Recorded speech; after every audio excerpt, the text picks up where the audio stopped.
Stanley, something he would never quite forget. He had been at his desk for nearly an hour.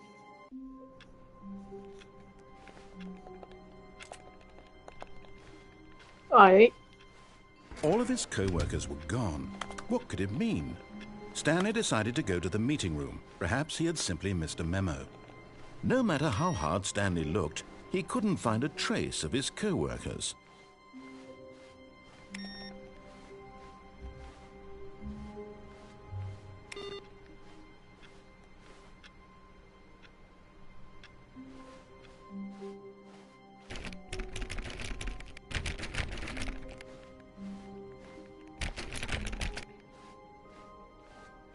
When Stanley came to a set of 2 open doors, he entered the door on his left.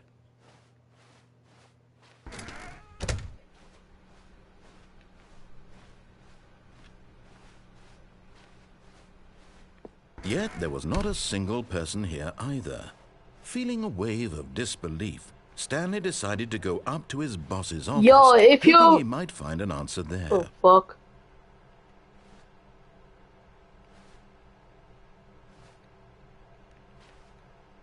That's crazy.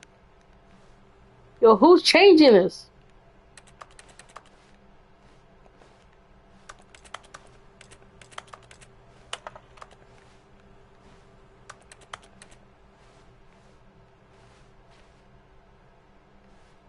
I'll read this. Numbers of sides on the side. Blanks, sides. Alright. See you in the next one.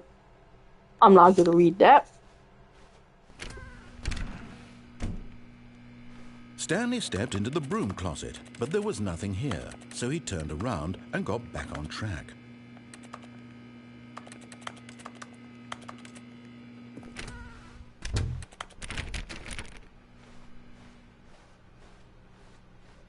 Coming to a staircase, Stanley walked upstairs to his boss's office.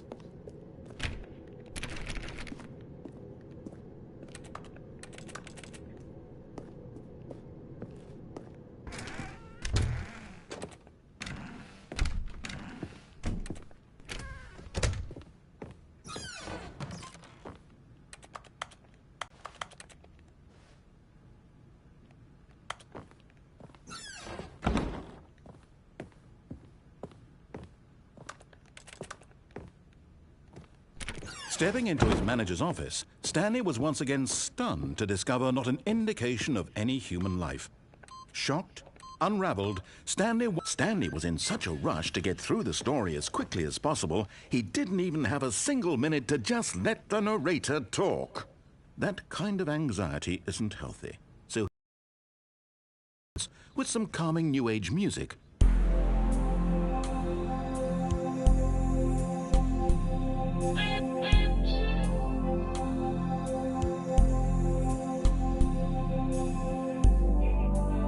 feeling soothed and rejuvenated, Stanley calmly walked forward into the opened passageway.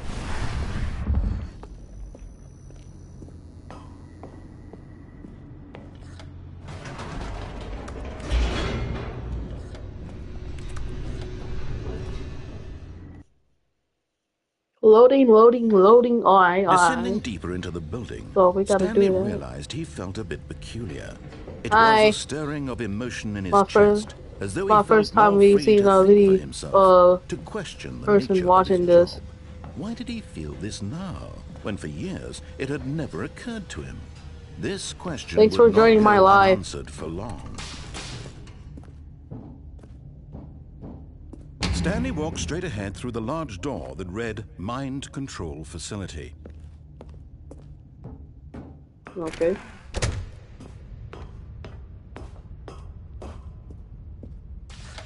The lights rose on an enormous room packed with television screens. What horrible secret did this place hold? Stanley thought to himself. Did he have the strength to find out?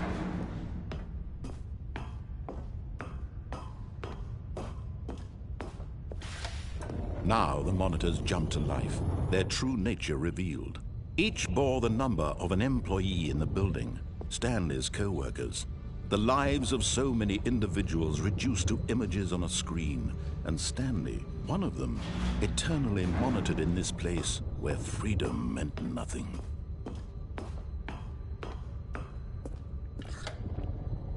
This mind control facility, it was too horrible to believe. It couldn't be true. Had Stanley really been under someone's control all this time? Was this the only reason he was happy with his boring job? That his emotions had been manipulated to accept it blindly? No, he refused to believe it. He couldn't accept it. His own life in someone else's control? Never! It was unthinkable, wasn't it? Was it even possible? Had he truly spent his entire life utterly blind to the world? But here was the proof. The heart of the operation. Controls labeled with emotions. Happy, or sad, or content. Walking, eating, working. All of it monitored and commanded from this very place. And as the cold reality of his past began to sink in, Stanley decided that this machinery would never again exert its terrible power over another human life. For he would dismantle the controls once and for all.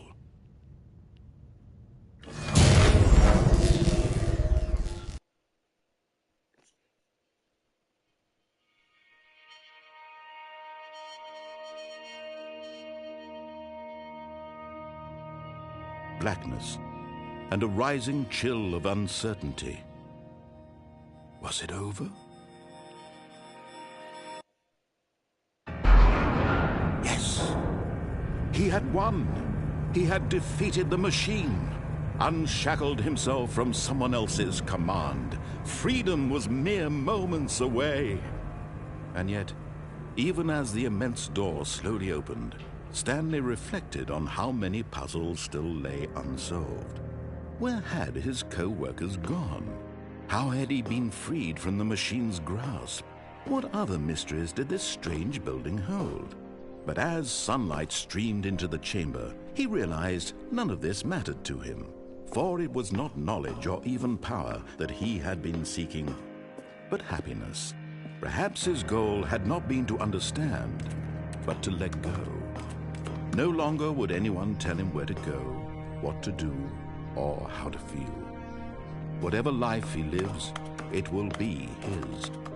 And that was all he needed to know. It was perhaps the only thing worth knowing. Stanley stepped through the open door.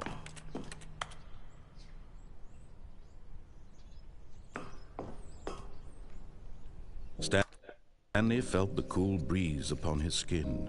The feeling of liberation, the immense possibility of the new path before him. This was exactly the way, right now, that things were meant to happen. And Stanley was happy.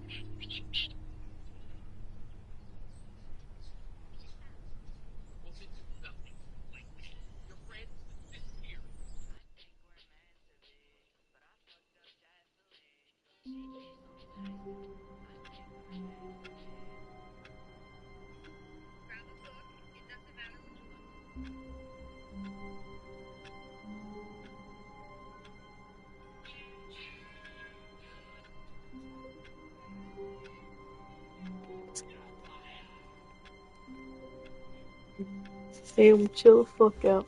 All of his co-workers were gone. What could it mean? Stanley decided to go to the meeting room. Perhaps he had simply missed a memo.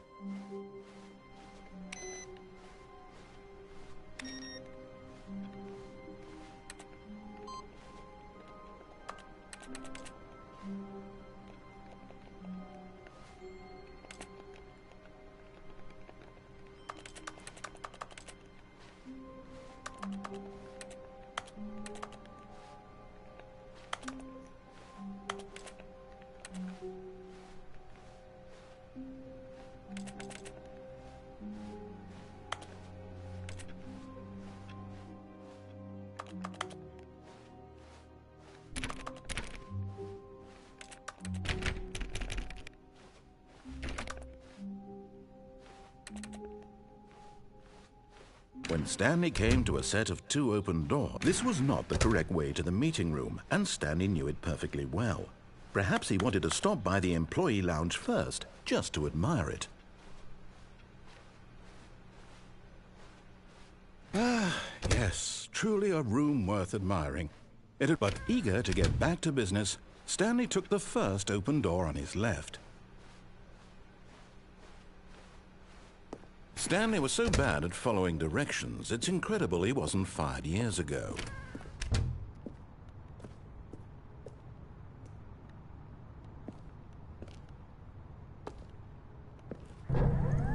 Look, Stanley, I think perhaps we've gotten off on the wrong foot here. I'm not your enemy, really, I'm not. I realize that investing your trust in someone else can be difficult, but the fact is that the story has been about nothing but you all this time. There's someone you've been neglecting, Stanley. Someone you've forgotten about. Please, stop trying to make every decision by yourself. Now, I'm not asking for Wait a minute.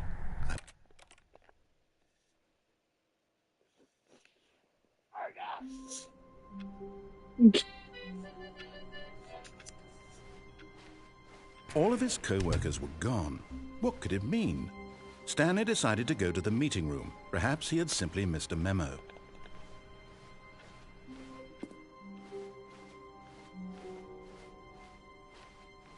When Stanley came to a set of 2 open doors, this was not the correct way to the meeting room, and Stanley knew it perfectly well. Yes, this room. But eager to get back to business, Stanley took the first open door on his left. Stanley was so bad at following directions, it's incredible he wasn't fired years ago.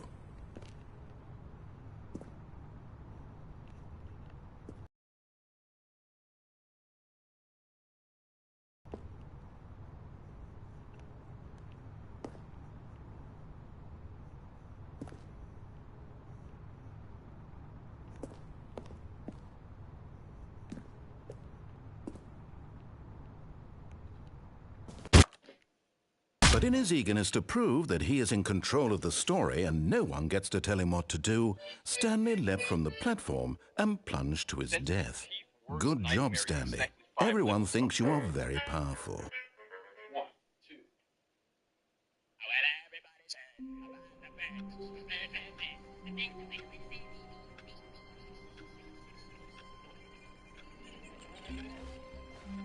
All of his co-workers were gone. What could it mean? Stanley decided to go to the meeting room. Perhaps he had simply missed a memo. All right, ready? 3, 2, 1, go. When Stanley came to a set of 2 open doors, this was not the correct way to the meeting room, and Stanley knew it perfectly well. Perhaps he wanted to stop by the employee lounge first, just to admire it. All right, ready? 3, 2, The lounge 1, was go. sublime, a work of art. But eager to get back to business, Stanley took the first open door on his left. Stanley was so bad at following directions, it's incredible he wasn't fired years ago.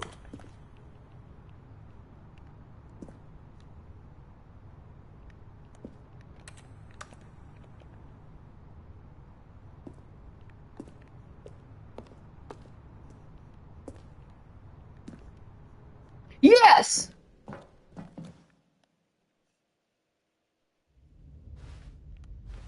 Stanley had now gotten himself so far off the beaten path that it seemed the office had begun. So far off the beaten path that it seemed the office had begun. So far off the beaten path that it seemed the office had begun. So far off the beaten path.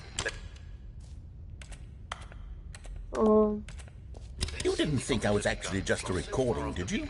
What a silly and trite explanation that would be. All the back and forth between you and me, all the absurd adventures we've been through, and it all turns out I'm just a tape recording? It was all just in Stanley's head. I bet that's the kind of twist you think is revelatory. I bet each and every time you watch a movie where it turns out all to be in the main character's imagination, you must absolutely bolt off the couch in pure shock at the phenomenal and intricate storytelling. It must be so simple to be you. Life being an unending waterfall of surprises and delights. How much more exciting you must find the world than the rest of us do. Now I've become sad. Look what you've done to me. This is all your fault. How?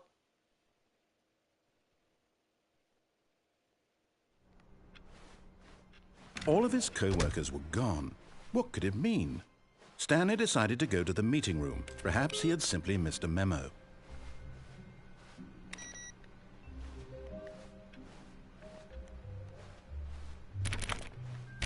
Stanley went around touching every little thing in the office, but it didn't make a single difference, nor did it advance the story in any way. Wait a minute.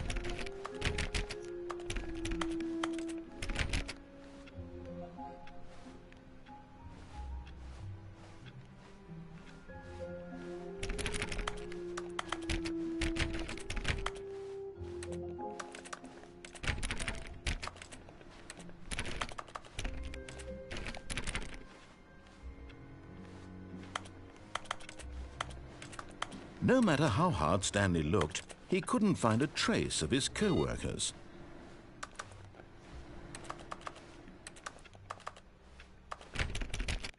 Stanley clicked on literally every single door in the office because he doesn't pick up well on cues from his environment.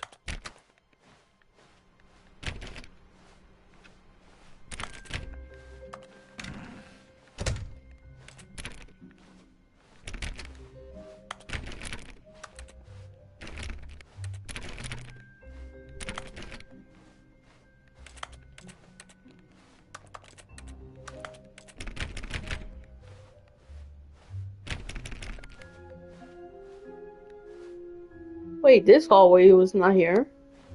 When Stanley came to a set of 2 open doors, he entered the door on his left. This was not the correct way to the meeting room, and Stanley knew it perfectly well. Perhaps he wanted to stop by the employee lounge first, just to admire it.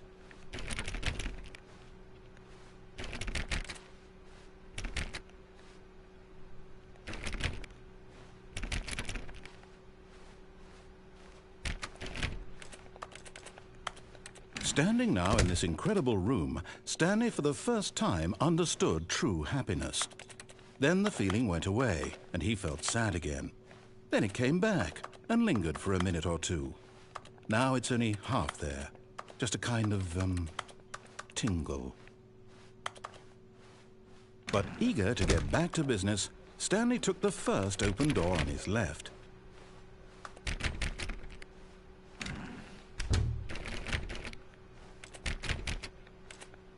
Stanley was so bad at following directions, it's incredible he wasn't fired years ago.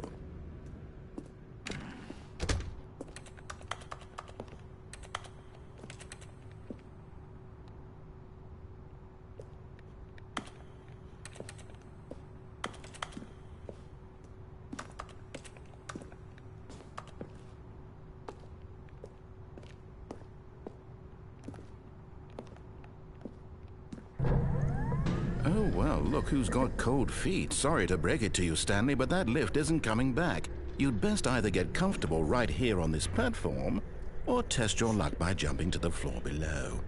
You know what? Looking at it now, it's not that far to the bottom floor. I bet you can make it.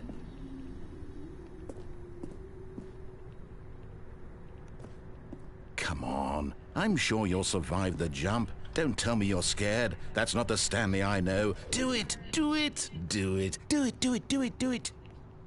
Whoops. Looks like I was wrong. How clumsy of me. Fuck you.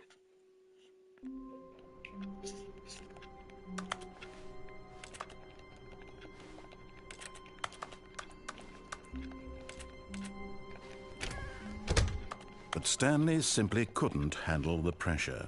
What if he had to make a decision? What if a crucial outcome fell under his responsibility? He had never been trained for that. No. This couldn't go any way except badly. The thing to do now, Stanley thought to himself, is to wait. Nothing will hurt me. Nothing will break me. In here I can be happy forever. I will be happy. Stanley waited. Hours passed, then days. Had years gone by? He no longer had the ability to tell. But the one thing he knew for sure, beyond any doubt, was that if he waited long enough, the answers would come. Eventually, someday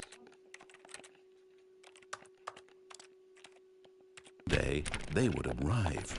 Soon, very soon now, this will end. He will be spoken to. He will be told what to do. Now it's just a little bit closer. Now it's even closer. Here it comes.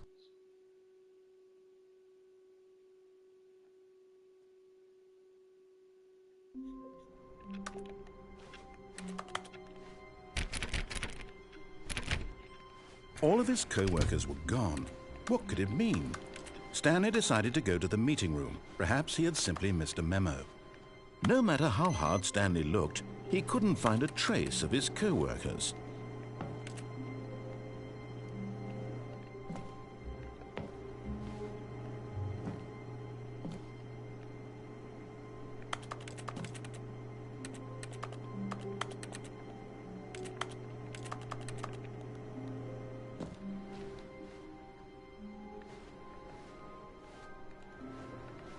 Stanley went around touching every little thing in the office, but it didn't make a single difference, nor did it advance the story in any way.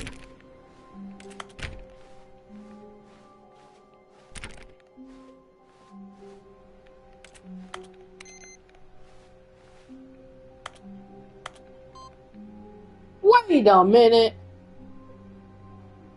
It was over there. Why is it over here?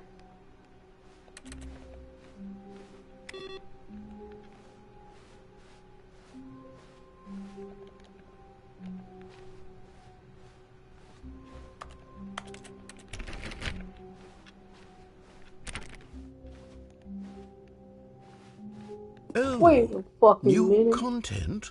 What does that mean, new content? Yeah.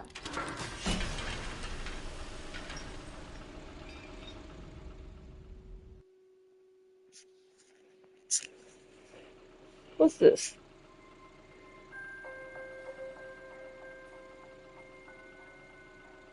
Hello, and thank you for playing the Stanley Parable Ultra Deluxe. As you may know, the Stanley Parable was a video game released in 2013 on home computers. After receiving critical and commercial success, it was expanded upon in 2022 with the Stanley Parable Ultra Deluxe, a reimagining of the game for consoles and home computers. The Stanley Parable Ultra Deluxe features exciting new content that broadens and expands the world of the Stanley Parable, delighting audiences the world over.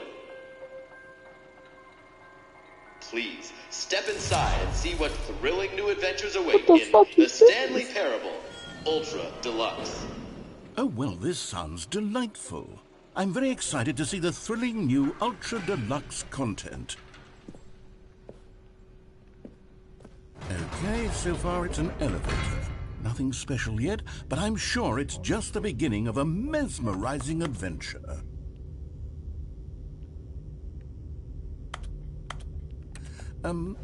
Is it broken? What's going on here? Should we be moving somewhere or... Oh, there we go. All right, finally, at long last, it's on to the new content. I've never been more ready. Let's do it.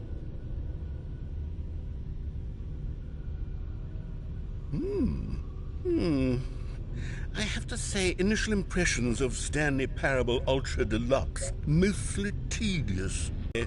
Okay. The All fuck right. is this?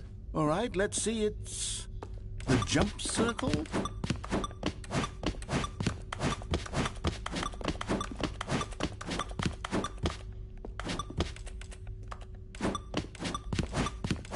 You can jump?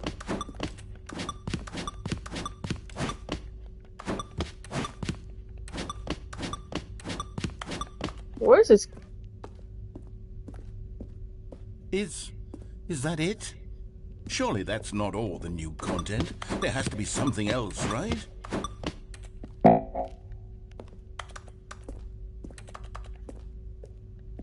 There gotta be more than that.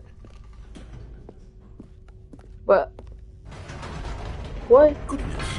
Another elevator. Stanley, I have to say, initial impressions of this game are not positive. It's just elevators and jumping. Is this what passes for exciting new content? If this is new content, then I could just read you the whole dictionary. There's 20 hours of new content right there. Hell, I could count to 30 trillion. You could put that on the box. The Stanley Parable Ultra Deluxe, now with over 1,000 hours of new content. And if... Oh, wait. There's more. Very good. Yes. Okay. I knew there had to be something else. Let's see it. I'm ready for whatever it is. That's it? Oh, you've Are got to you be fucking kidding me? You see, Stanley? This is what happens when greedy video game developers with no respect for their fan base rush a cheap expansion to market for no reason Now they're other just than to breaking make the an fourth easy wall. dollar. And don't get me started on the level of craftsmanship that's gone into it. In fact, I'm looking right now at the assurance Wait, department is? signed off on this. I'm infuriated and I'm offended, and I intend to Ain't flea no these way. people on Twitter and hold them personally accountable. It's my fault, Stanley. I built up too much anticipation around the new content, I'm afraid. It could never have lived up to such expectations. Ain't no If fucking you're still with way. me, why don't we just reset the game, and we'll try to get back to what the Stanley Parable is really about. No frills, no gimmicks. Just you and me having a great time together like always. What do you say, friend? Okay. What the fuck?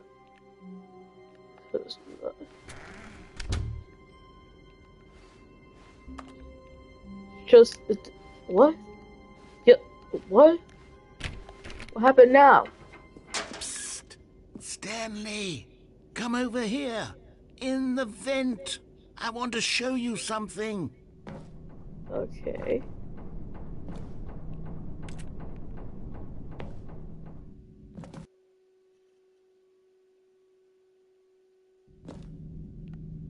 Okay, you remember how cheap and unsatisfying the new Ultra Deluxe content turned out to be? Well, it got me thinking about the past, and how much better the Stanley Parable used to be.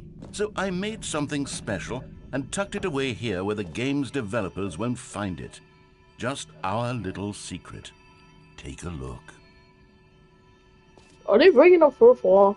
I call it the Memory Zone. It's where I've been storing all my favorite memories so I can relive the peak experiences of my life whenever I want. Experiences like the launch of the Stanley Parable on PC. You see, Stanley, doesn't the Memory Zone remind you of how wonderful Stanley Parable was before it was sullied with a cheap PlayStation port? Remember back in October of 2013 when the game originally Why launched? they really Back breaking then, the fourth video wall? games had integrity. Back then, it all meant something. Oh, the waste.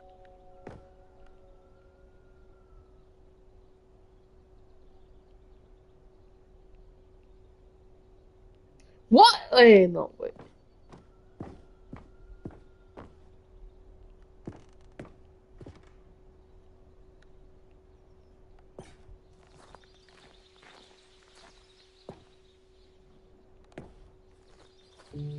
What the heck is that? Looking at this. And over here is where I keep reviews of the Stanley Parable. Like this stunning triumph of games journalism, 10 out of 10 from Destructoid.com. James Stephanie Sterling writes, and I quote, "Where so many games that aspire to be more than games end up less than any form of art, Stanley Parable strives and then succeeds to be every game ever created." Did you hear that, Stanley? Every game ever created. That's how grand and all-encompassing the original Stanley Parable was. It was literally every game ever created. It was Skyrim, it was Persona 3, it was all of them, and now it's nothing. It's no games at all. It isn't even the Stanley Parable anymore. It's just a husk now. A lifeless husk with an hour of new elevator content. Wait a minute. This is not even a part of that video. No. Is that Stanley?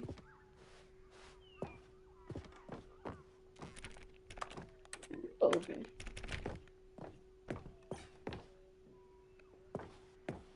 Weeping.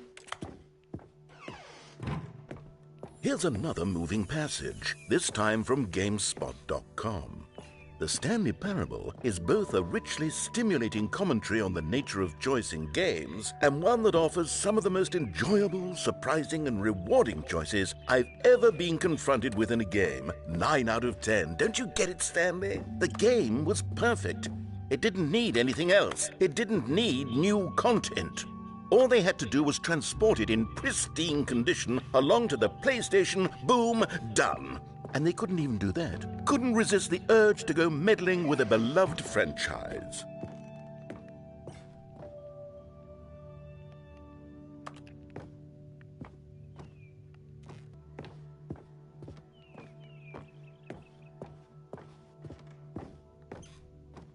Now, how I get in here?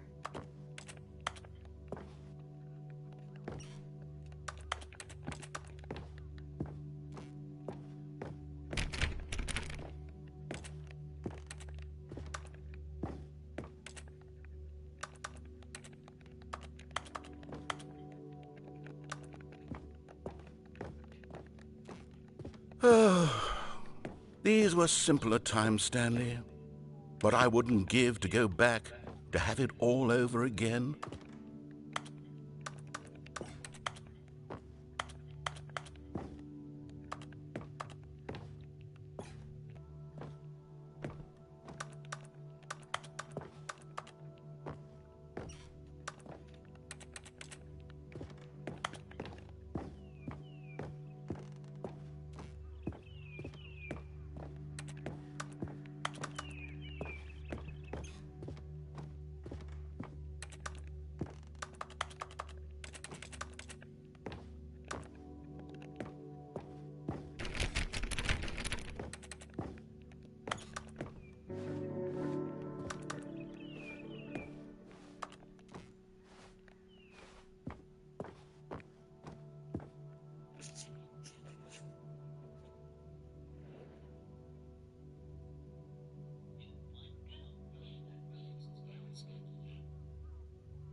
standing here in the serious room.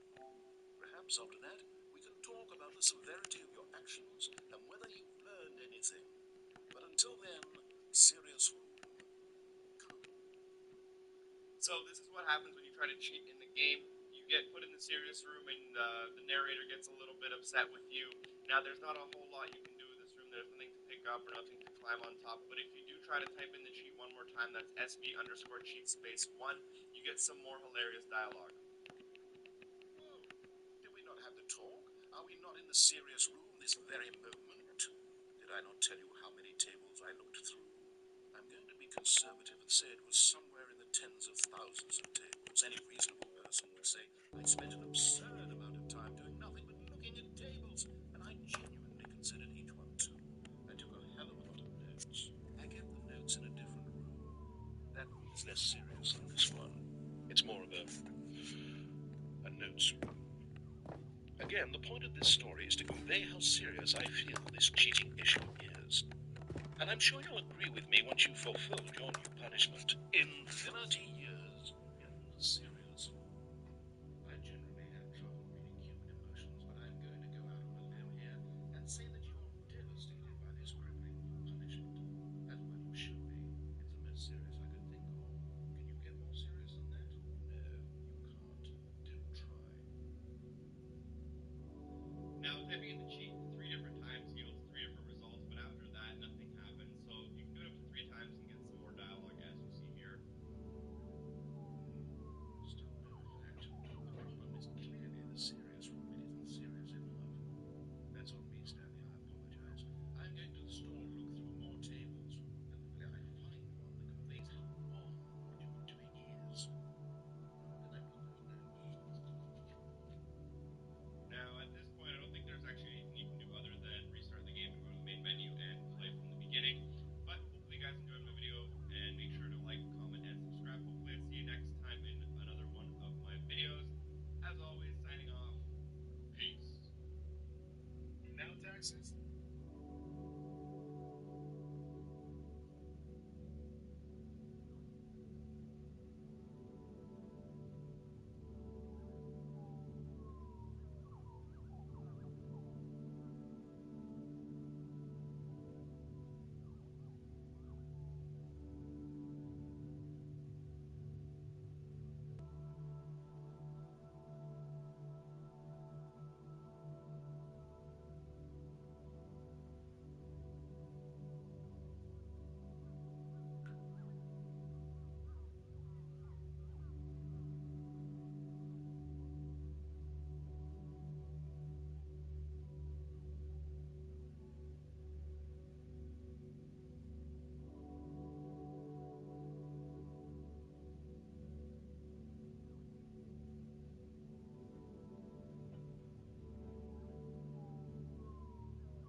So this is not part of the game. This thing is not part of the game.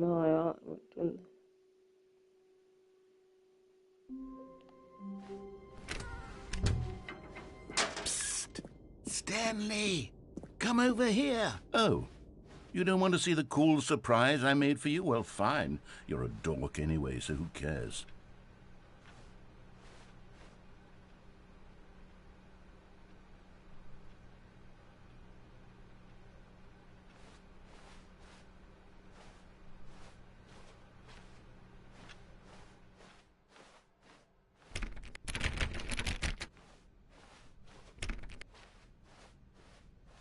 When Stanley came to a set of 2 open doors, he entered the door. This was not the correct way to the meeting room, and Stanley knew it perfectly well. Perhaps he wanted to stop by the employee lounge first, just to admire it.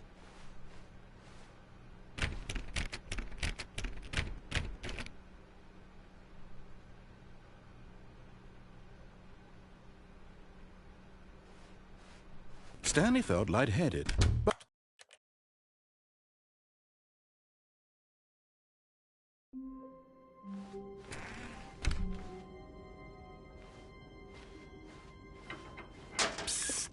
Stanley, come over here. In the vent. I want to show you something.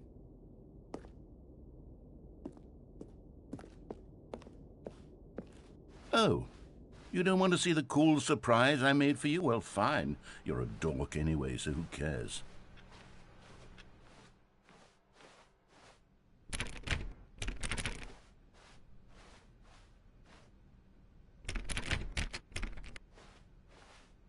When Stanley came to a set of 2 open doors, he entered the door on his left.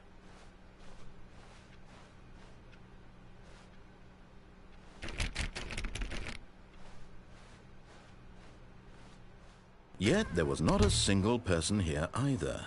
Feeling a wave of disbelief, Stanley decided to go up to it. Oh no, no, not again. I won't be part of this. I'm not going to encourage you. I'm not going to say anything at all.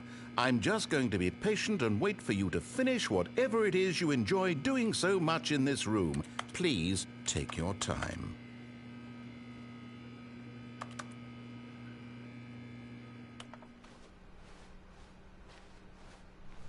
Coming to a staircase, Stanley walked upstairs to his boss's office.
Okay, I think we all know the drill by now. Blah, blah, blah. Dark secrets, the keypad, Stanley pushes some buttons. Oh, hey, look, it's a new passageway. Kill surprise.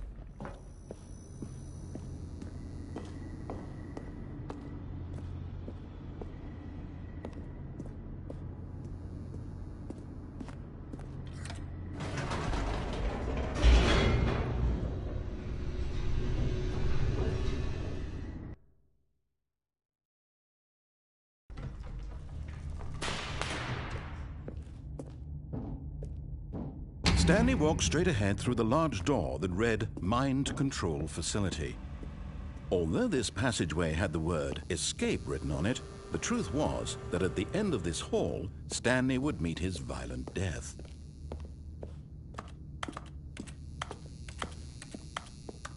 The door behind him was not shut. Stanley still had every opportunity to turn around and get back on track.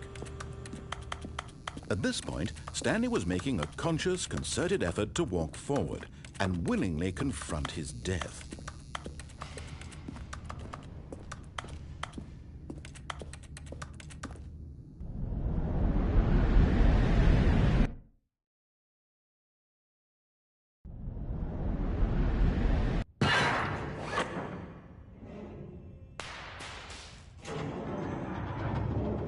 As the machine whirred into motion and Stanley was inched closer and closer to his demise, he reflected that his life had been of no consequence whatsoever. Stanley can't see the bigger picture. He doesn't know the real story, trapped forever in his narrow vision of what this world is. Perhaps his death was of no great loss, like plucking the eyeballs from a blind man. And so he resigned and willingly accepted this violent end to his brief and shallow life. Farewell, Stanley.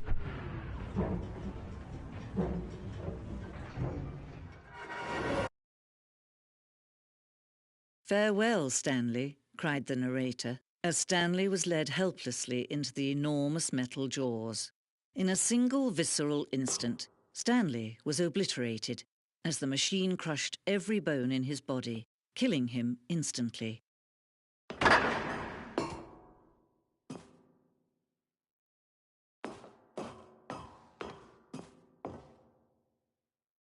And yet it would be just a few minutes before Stanley would restart the game, back in his office, as alive as ever. What exactly did the narrator think he was going to accomplish? When every path you can walk has been created for you long in advance, death becomes meaningless, making life the same. Do you see now? Do you see that Stanley was already dead from the moment he hit start?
Oh, look at these two. How they wish to destroy one another.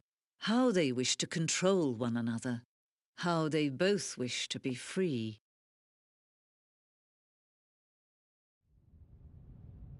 Can you see? Can you see how much they need one another? No, perhaps not. Sometimes these things cannot be seen. But listen to me. You can still save these two. You can stop the program before they both fail. Turn off your PlayStation. There's no other way to beat this game. As long as you move forward, you'll be walking someone else's path. Stop now and it'll be your only true choice. Whatever you do, choose it. Don't let time choose for you. Don't let time...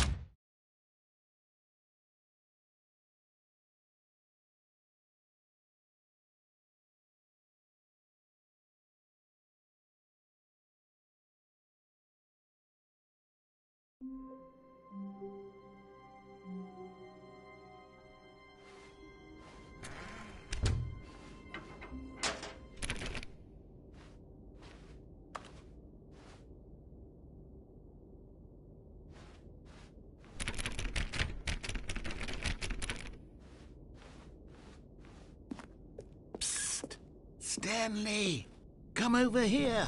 In the vent. I want to show you something.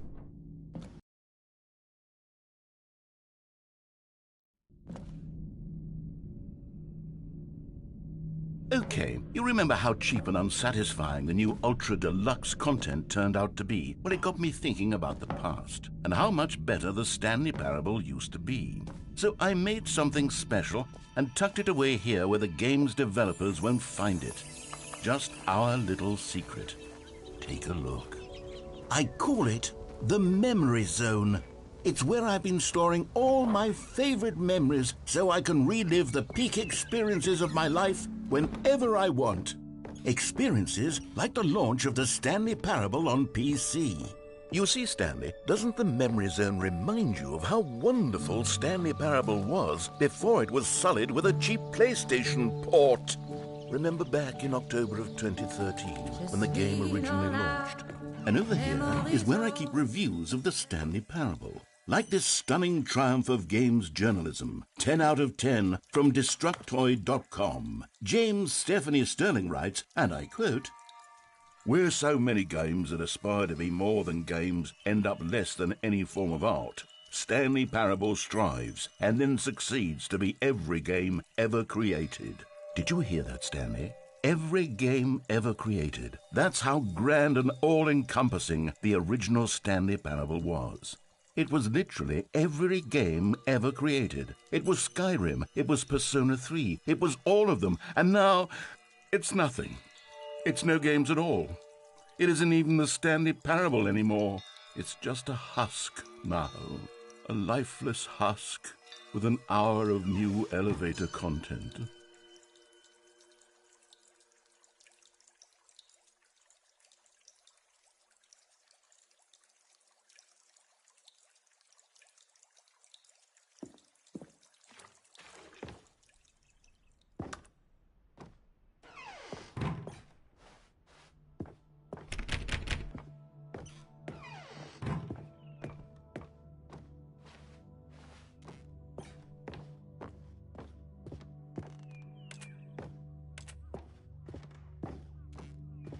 Here's another moving passage, this time from GameSpot.com.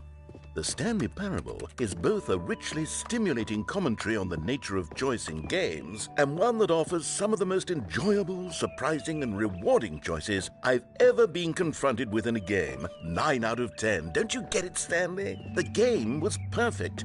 It didn't need anything else. It didn't need new content. All they had to do was transport it in pristine condition along to the PlayStation, boom, done. And they couldn't even do that. Couldn't resist the urge to go meddling with a beloved franchise.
These were simpler times, Stanley. But I wouldn't give to go back, to have it all over again. Wait, hang on. I don't recall this part of the memory zone before. What's this? What's down here?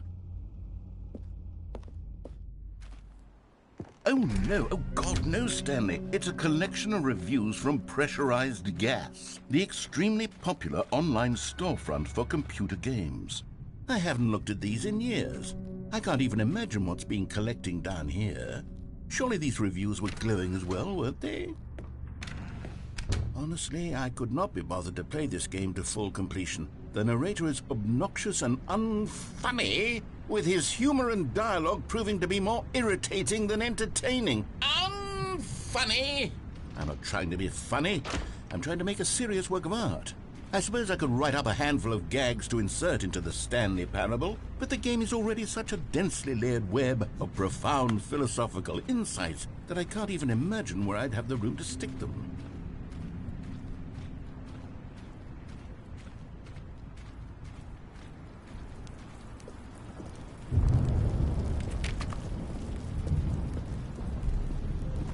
Okay, let's see what this one says.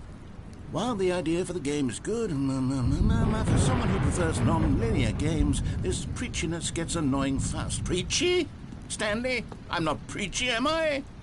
You can tell me if I'm preachy. Honestly, you can. Oh, goodness. This is actually quite shocking for me.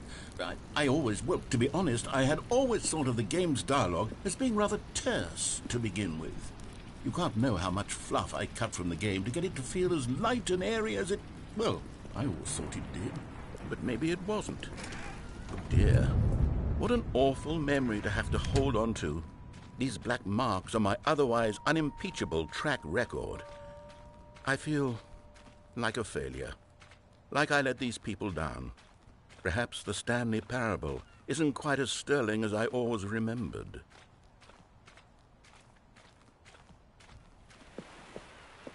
What's this one got to say? You constantly have to stop doing anything so the narrator can catch up with his long-winded explanations of what's happening. I wish there was a skip button. A skip button? Well, yes. Yes, I think we can do that. If I'm truly too preachy, then maybe letting you skip ahead for just a moment, surely it couldn't hurt. Not if it means we can strike these negative reviews from the record. Only positive reviews of the Stanley Parable. That's my motto today, and it's always been my motto. I'd do anything for the customer, Stanley. Yes, a skip button we shall have. And here it is. Go ahead and give it a shot. I'll pop you forward in time so that the second my incessant droning starts to bore you, with just the push of a button, you'll have zipped right past it. It's what the players have been asking for, and I'm very proud to have delivered. No more listening to me rambling on and on and on. No. The Stanley Parable is a game for the people, and if the people want silence, then by goodness, that's what they're going to get. Well, don't sit around waiting for me to shut up. Go ahead and make me shut up. Here, we'll pretend that I've just begun an interminable monologue, and it goes something like this. Oh, you're back, you see. You were only frozen in time for a few minutes, but it was plenty of time for me to deliver a long, rambling monologue full of unnecessary verbal flourishes and lengthy ruminations on the nature of choice in video games. Of course, I happen to believe... Well there, sport. You really did catch me rambling on a bit, didn't you? But that's the power of the button. The minute I start to go off on a thoughtless display of self-absorption... Okay, welcome back, Stanley. Now, I should say that the amount of time the button has been skipping through is becoming longer and longer. That last one was, well, I want to say maybe 30, 45 minutes? It's not unendurable by any means, but it's, well, there's really only so much I can ramble on to myself about. I know, it's shocking, isn't it? But at any rate, I do suggest that we not press the button again. I think the skip button has been aptly demonstrated, and we can say goodbye to it and just... Wait, how do we get out of here? Where did the door go? Wasn't there a door that led into this room? I do feel quite certain that there was one... Stanley, please don't push the button again. It's been 12 hours. You've just been frozen there. I don't know why the skips are getting longer, but they're really, truly getting longer, and my God, there's no way out of the room. Stanley, the door is gone. It's completely gone.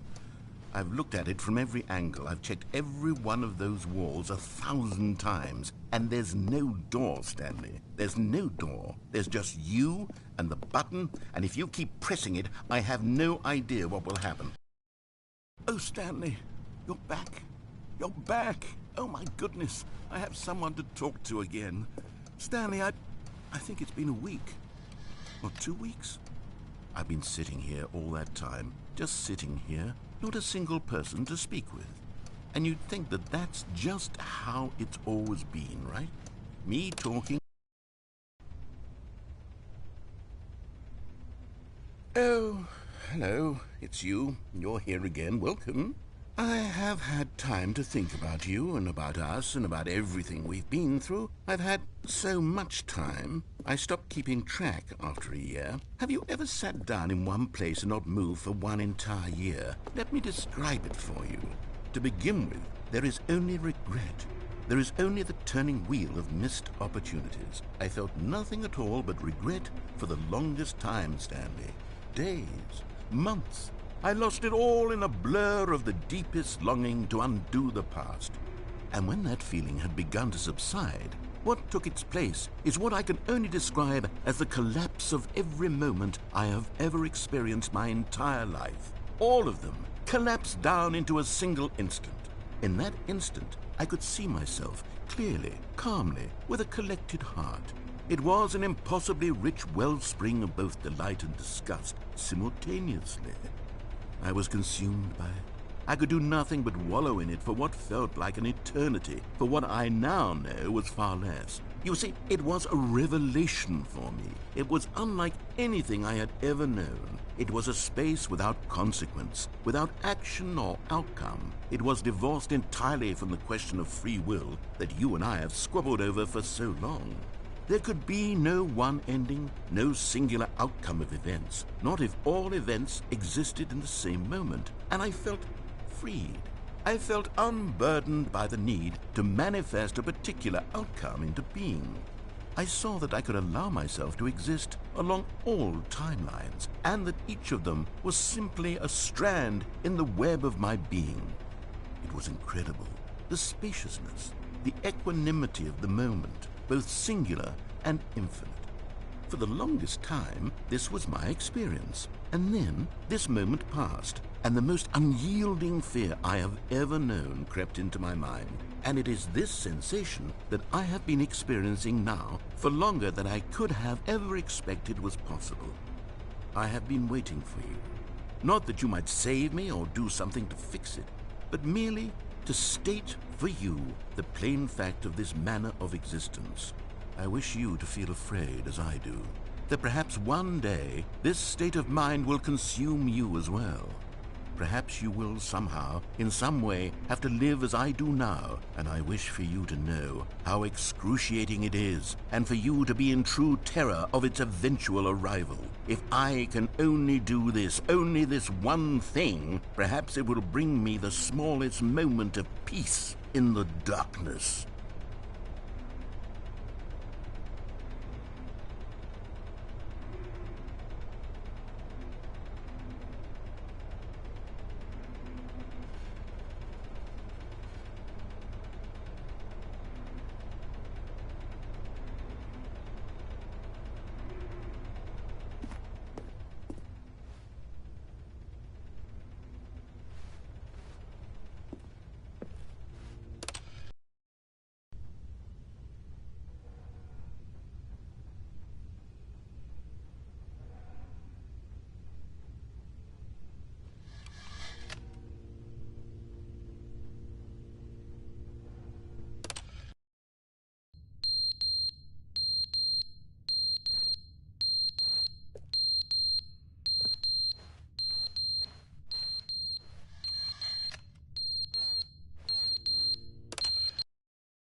But they didn't understand the game was never meant to be funny. It was meant to have a point. It was meant to speak to the human condition. But where are the jokes? Where are the jokes? They bemoaned, they screamed, they gnashed their teeth and said, entertain us. It wasn't enough. They had to leave a pathetic little thumbs-down review and make all of their pitiful demands. But then, he's talking too much, they said. First, he didn't entertain us, now he won't shut up. It's the inconsistency, it's the lack of accountability, it's the unwillingness to examine with an uncompromising heart the words that they are speaking into the world. As though there were no consequences for a lack of cohesion in one's assessment of others. But of course, absolutely anyone can leave a review. So here's what we get. We get these demands that seek everything and are accountable to nothing. We get a world where someone will say, oh, there should be a skip button. You should be able to freeze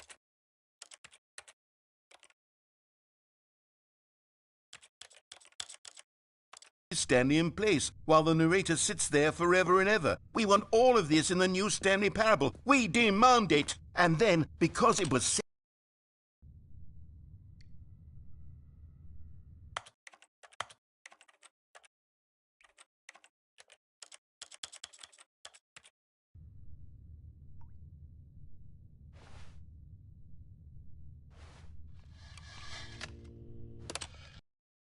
the end is never the end, is never the end, is never the end, is never the end, is never the end, is never the end, is never the end, is never the end, is never the end, is never.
Stanley decided to go to the meet. Oh, please. Are you really just doing this for the trophy? Click a door 5 times? Is that all you think a trophy is worth? No. I can't just give these merits away for such little effort. A measly 5 clicks? Now, suppose you were to click the door 20 times. I would say that's the kind of effort that warrants recognition. I have to say, I'm still not feeling the satisfaction of witnessing true effort for a noble cause. Perhaps 50 clicks will do it. Yes, almost certainly 50 clicks.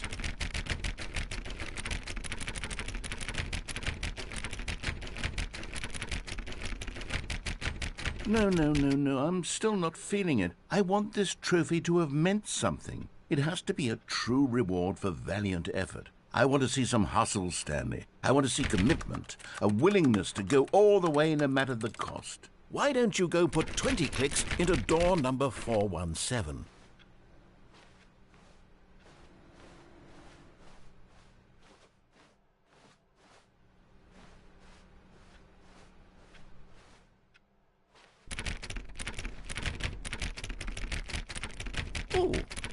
Now, go click a few times on door 437.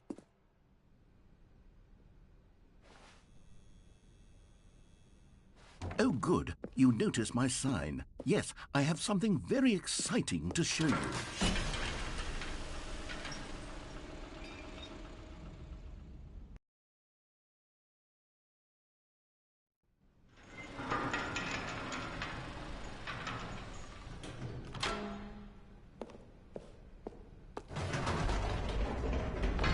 You see, Stanley, I've been reflecting on the Stanley Parable and about how roundly disappointing this ultra-deluxe version has turned out to be. The original Stanley Parable was a landmark, and any new content for it should live up to that legacy. So forget this ultra-deluxe nonsense. I say we take it one step even further. Which is why I'm very proud to announce for the first time ever, the Stanley Parable 2.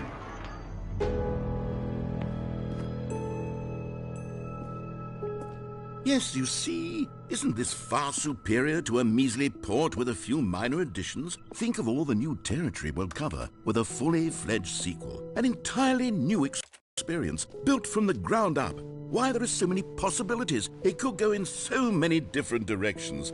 This is what fans have truly been asking for.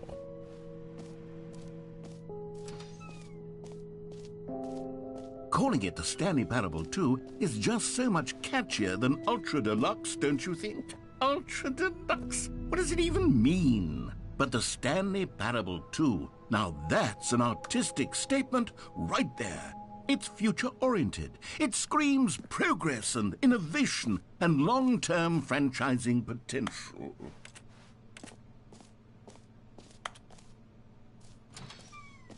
Now, to be clear, I haven't quite nailed down what exactly the Stanley Parable 2 is going to be, but let's take a look at some of the features I've been developing for it. I figure that if I can loosely organize a handful of interesting concepts, that surely the game will sort of naturally spring up around them. It'll all work itself out. Game development is much more of a fuzzy magic than anything scientific or logical, really.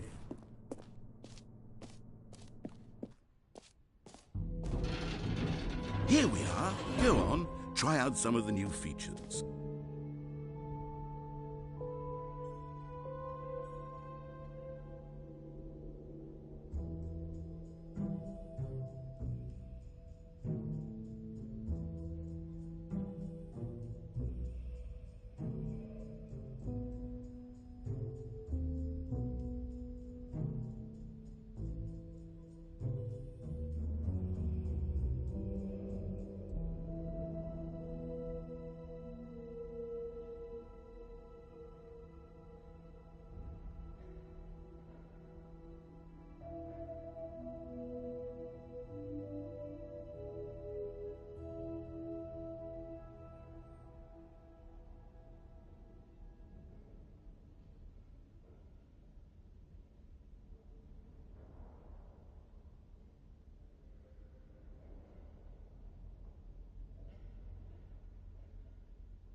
For the Stanley Parable 2, I asked myself, what do players really want?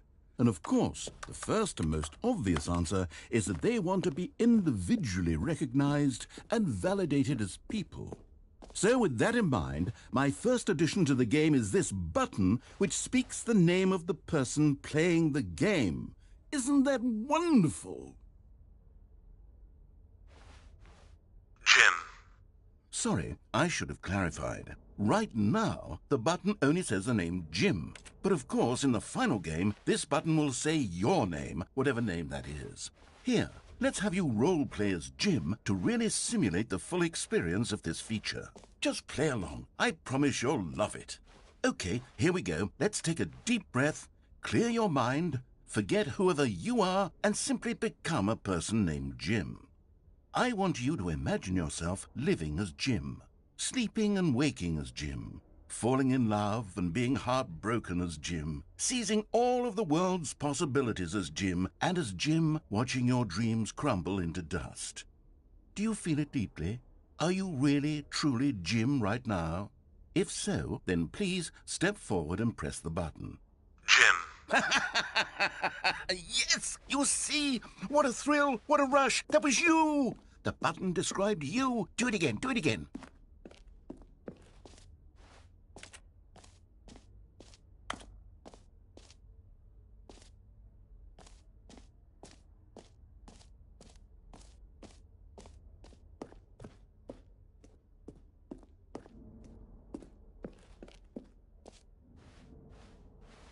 Jim. Ooh, it hits even harder the second time. If this were the only new feature in the Stanley Parable 2, it would still be worth the money. Let's take a break from the Jim button. I'm too emotionally drained from all of this personal validation.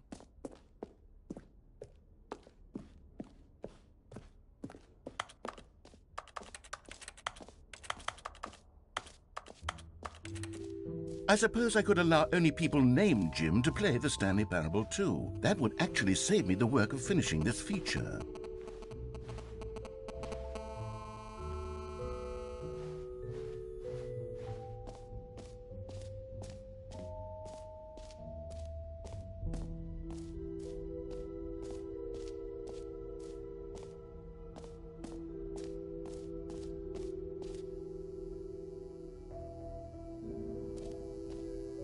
Now here's something special. You remember that broken test trophy that got left in the game on accident? Well, I'm developing a technology to simply give you the trophy. Yes, you see, you'll come to this lever. Okay, perhaps I should have clarified. This is technology that will exist. Right now, the trophy is still fully broken. I'm not a wizard, Stanley, but I guarantee it will be fixed in the sequel to at last satisfy the hordes of ravenous fans all over the world who have been uproariously demanding this feature. Gamers, we hear you, and I promise it will happen.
What else? What other exhibits haven't we seen yet?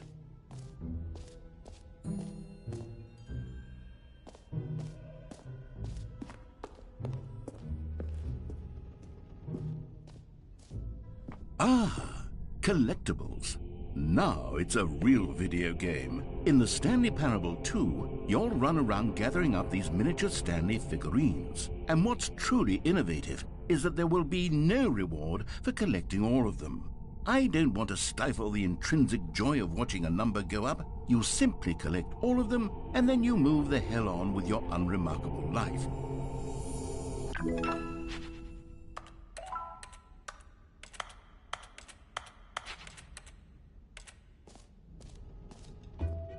God, it really is the worst when you collect everything in a video game and then they give you a big fancy reward for it. Absolutely tragic.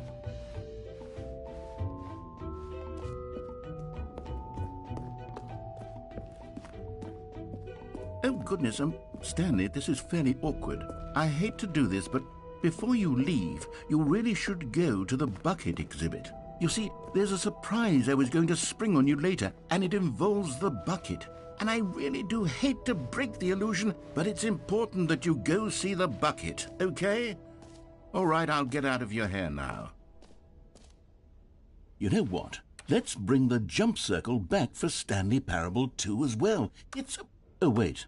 You already spent all your jumps the first time we saw the jump circle? Oh, well. I suppose it can just be a nice decorative piece, then.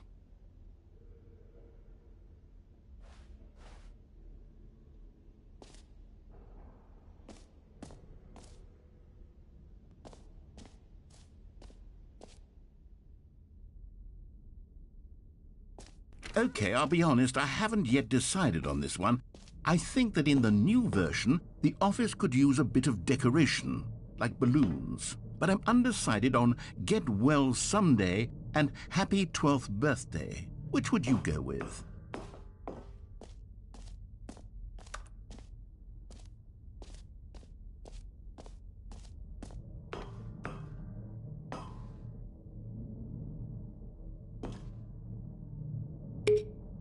You know, sometimes when you solicit another person's opinion, it makes you realize that you knew which one you actually really wanted all along. Get Well Someday it is. Or actually, maybe I should have gone with... No. Nope, I've made my decision, we're moving on.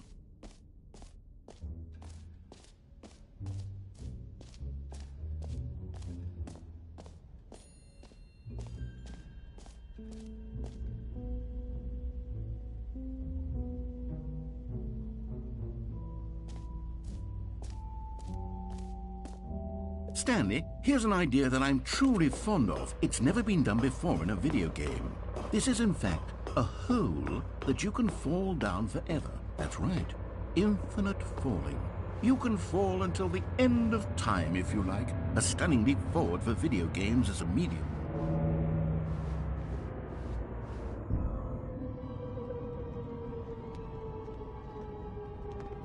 You see, isn't it wonderful?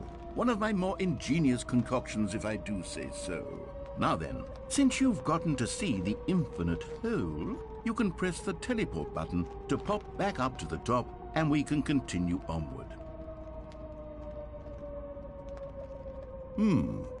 Now, I don't mean to be a bummer, but I do recommend you use the teleport button to go back to the top.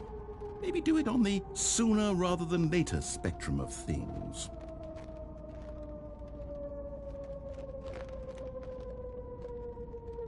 Okay, Stanley, I don't know quite how to say this tactfully, but it's possible that I slightly exaggerated the infinite nature of the hole. Is it a very, very deep hole? To be certain it is. It's an extremely deep hole. I don't want anyone to say that it isn't an astonishingly deep hole. It is. Is it infinite? Well, that sort of depends on your definition of infinity. From one perspective, the infinite is merely philosophical in nature. It's more of a... Okay, well, good for you. You found the bottom of the hole. You found me out, Stanley. I'm a liar and a cheat, and you're so clever. Look, I think the issue here is just that you're unusually fascinated by falling. What normal person actually wants to fall infinitely? I figured the hole was as deep as anyone would actually need. Don't you put this on me. Maybe you're the problem. Look, things got a little heated there. I think we both said some things we didn't mean. Why don't we just put all this behind us and agree to just call the hole mostly infinite? If that works for you, then go ahead and press the teleport button to warp up to the top of the hole and we can move on. I'll just be up here when you're ready. Great. Now, I'm very excited to show you even... Oh, for heaven... You see, I was right. The problem is you. The problem is that you like holes too much. Not normal. A normal person would have said, yep, that's an infinite hole right there, goes on forever till the end of time. Don't need to see it all, but not you. Oh, no, no, no, no. You have a weird sort of... Oh. Did the hole seem even shorter to you this time? I couldn't help but feel like you spent a little less time in there than you did before. I mean, admittedly, I didn't make an infinite hole, but I didn't think it was that not infinite. Well, I suppose once again there's nothing to do here. If you decide you've had enough of the hole, you can hit the teleport button and come join me up above. Had enough? I'm positively thrilled. I really do have so much more to show you. Gosh, how could I have guessed? You're back in the hole. If this starts to become a thing where... Wow. Okay. Yes. I'm starting to become extremely certain that the hole is not only not infinite, but that it's growing steadily less and less infinite. I suspect that I'm starting to hit the point where it's no longer feasible to call the hole infinitely deep, even by the lax overall standards for accountability and marketing. What's going on here? Stanley, I have no explanation for the uncertain nature of the hole's length. Here, let's try something. Let's pop back up to the top, and we'll see if it gets any shorter. Well, there it is. The shame of my lie has come to haunt me. Not only is the hole not infinite, but it's barely even a hole at this point. It's more of a concavity, or even a very aggressive divot.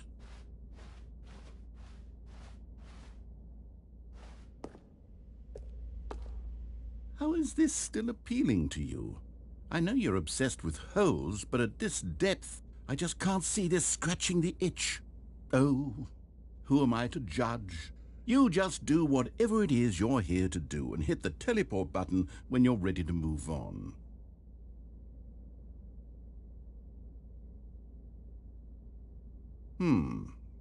Is the, teleport button not working? You sure? Well, I mean, I really don't have an explanation. Still nothing? Well, I suppose there is one thing I can do to fix this. I'm out. Goodbye, Stanley. You couldn't bear to be away from the hole, and now you'll get more time with it than you could ever have asked for. It's a win for everyone. You get to be with the hole, I get to do literally anything else. Take care, Stanley. I hope you and the hole have a wonderful rest of eternity together.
Oh, good, you're awake. It seems you had sort of dozed off there, drifting away into dreamland. But we can't have that, Stanley, because this hole is just so darn fascinating that I want you to be wide awake for every second of it.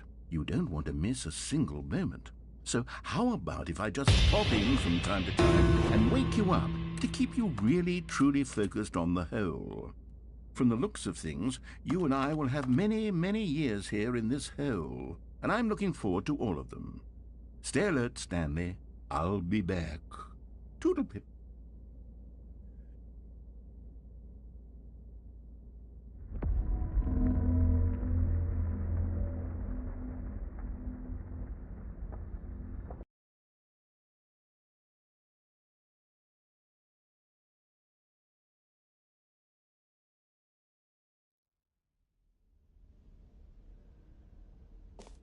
Here we are. Go on, try out some of the new features.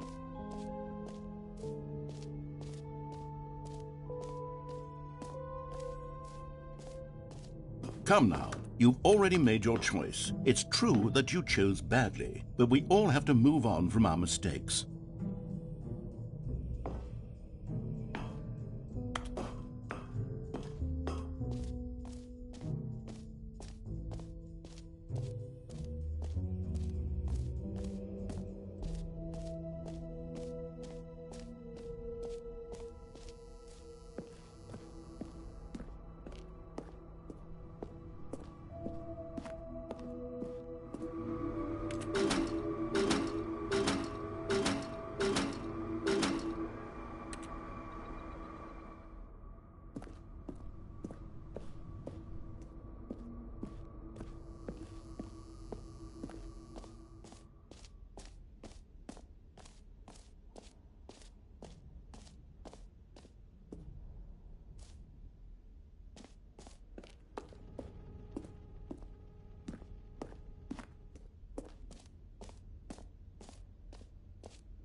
A common complaint of the Stanley Parable was that it was confusing and paradoxical, that it engendered a chaotic sense of reckless despair in those who played it. Well, I'm happy to say that after much consideration, I've engineered a clever solution to this fundamental problem with the game.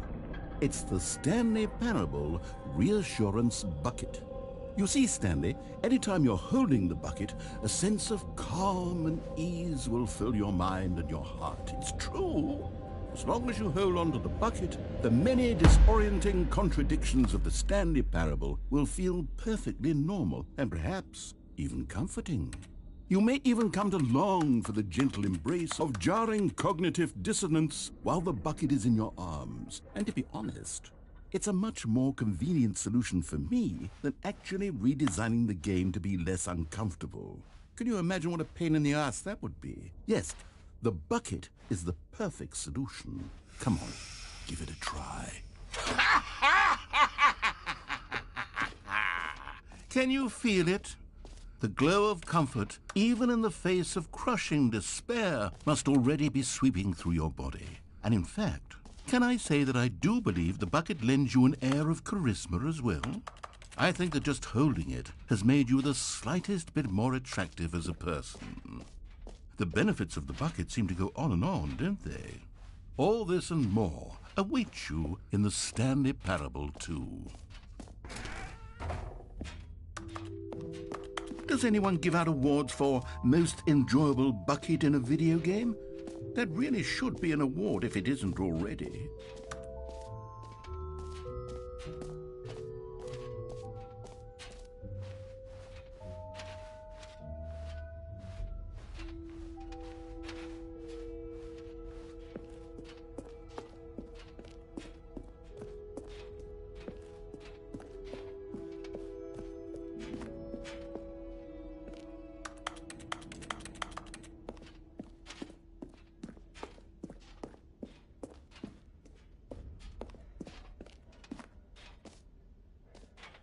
So, Stanley, what do you think? Do you like all of the new features? Yes, I know it's not exactly clear yet how exactly these features will come together as one single coherent video game, but I can feel it in my soul. It's going to work. There's definitely a good game in there somewhere. Say, let's do an experiment. I'll arrange these new features together, and we'll see whether or not it coheres into a meaningful gameplay experience. Okay. Are you ready? Here it is. I give you the Stanley Parable 2.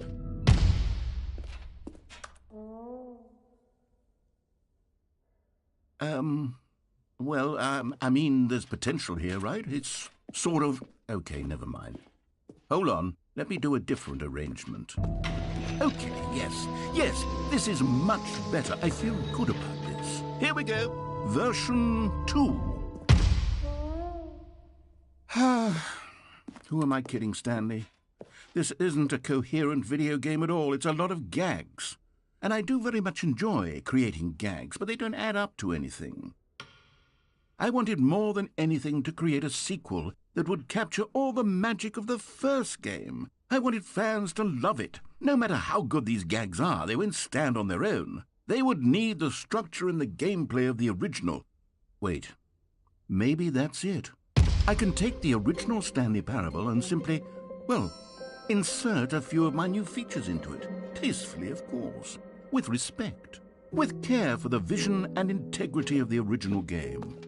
Would it possibly work? I suppose it could. But it would need a really, really tremendous title screen. A title screen that says with bold and uncompromising conviction, "This is the Stanley Parable 2. Let me see if I can whip something up. All right, perfect. Go ahead. Take a look.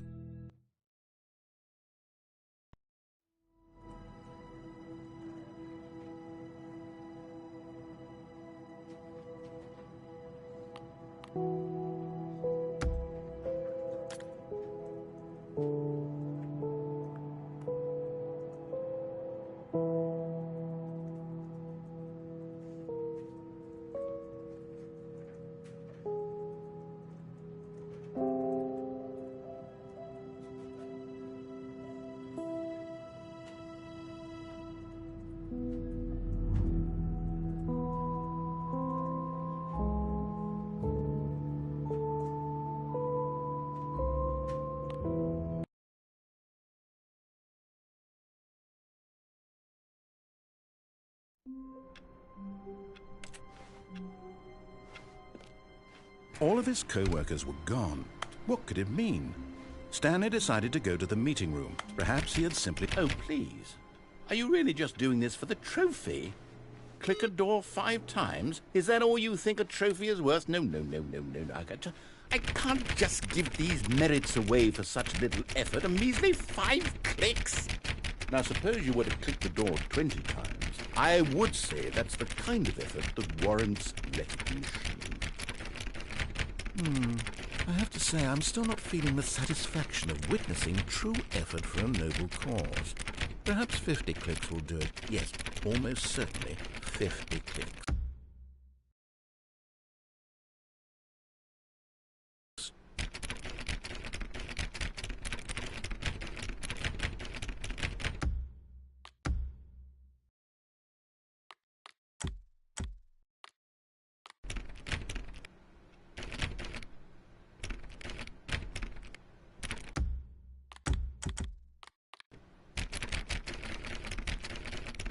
No, I'm still not feeling it. I want this trophy to have meant something. It has to be a true reward for valiant effort. I want to see some hustle, Stanley. I want to see commitment, a willingness to go all the way no matter the cost. Why don't you go put 20 clicks into door number 417? Stanley felt the bucket calling to him, begging him to pick it up. Why was he not doing it? Oh, great. Now, go click a few times on door 437.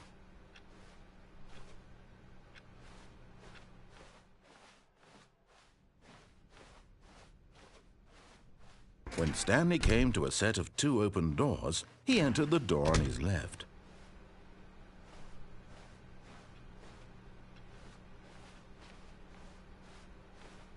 Yet there was not a single person here either. Feeling a wave of disbelief, Stanley decided to go up to his boss's office, hoping he might find an answer there. Coming to a staircase, Stanley walked upstairs to his boss's office.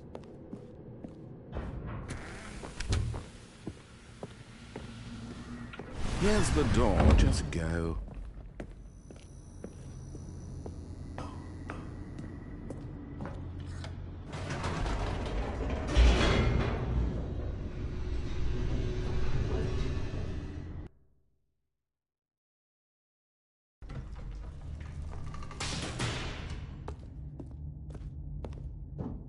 Stanley walked straight ahead through the large door that read Mind Control Facility.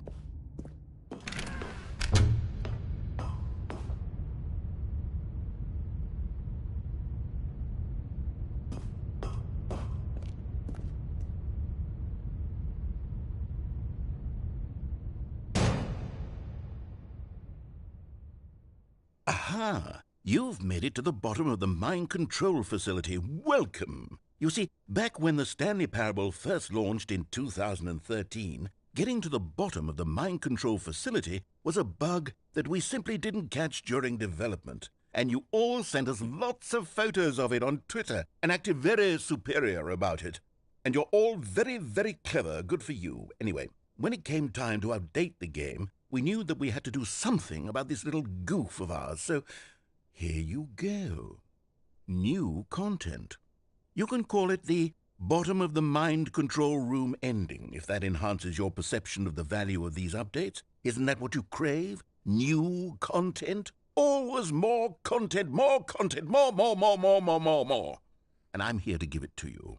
I'm here to make it seem like we really covered every nook and cranny of the game, with secrets and Easter eggs. How about this? We wrote a new piece of music just for this section. You won't hear it anywhere else in the game. It's a secret that's just for you. That's how special you are. We call this track, Good Job You've Made It to the Bottom of the Mind Control Facility. Well done.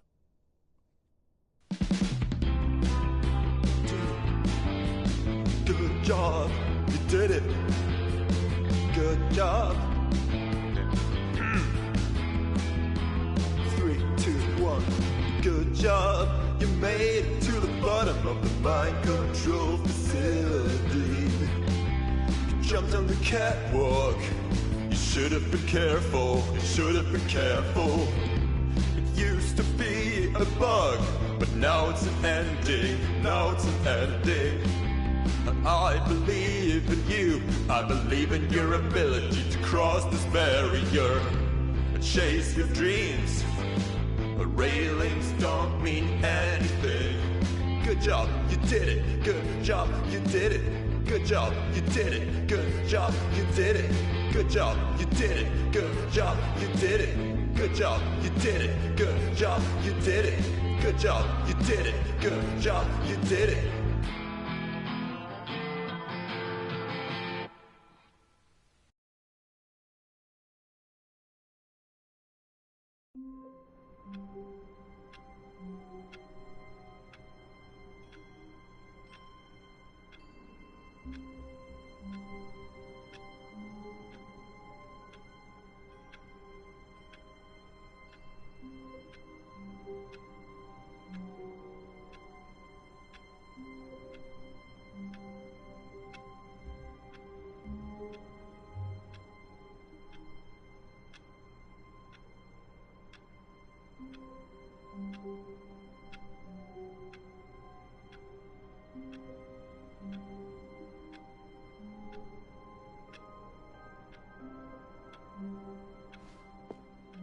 I can't wait to tell... Oh, please. Are you really just doing this for the trophy? Click a door 5 times? Is that all you think a trophy is worth? No. I can't just give these merits away for such little effort. A measly 5 clicks. Now, suppose you were to click the door 20 times. I would say that's the kind of effort that warrants recognition. I have to say, I'm still not feeling the satisfaction of witnessing true effort for a noble cause. Perhaps 50 clicks will do it. Yes, almost certainly 50 clicks.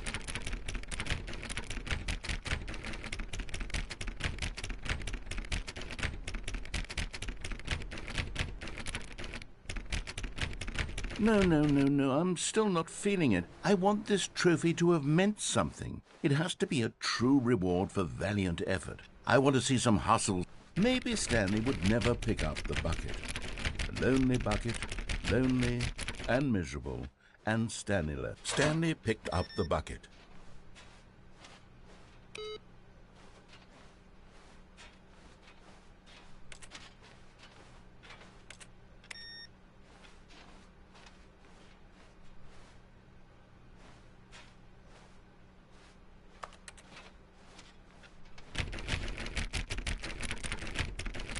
Okay, great. Now, go touch the bucket on door 437 a few times.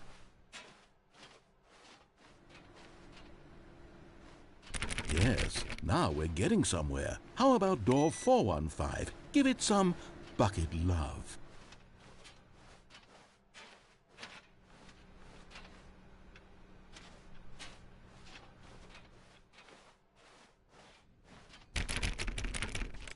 Now back to door number 437.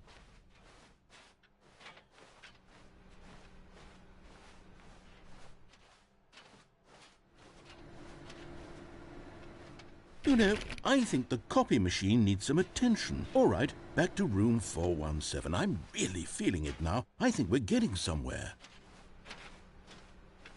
Okay, now bring the bucket on top of employee 419's desk.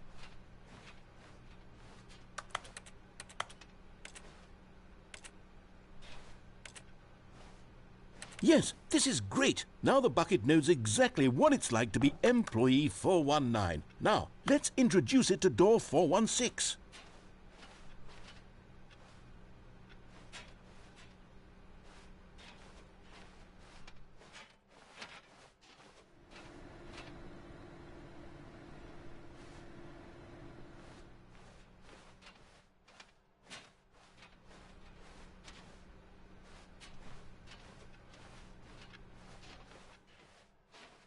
We've almost got it. Now make the bucket and the copy machine touch again.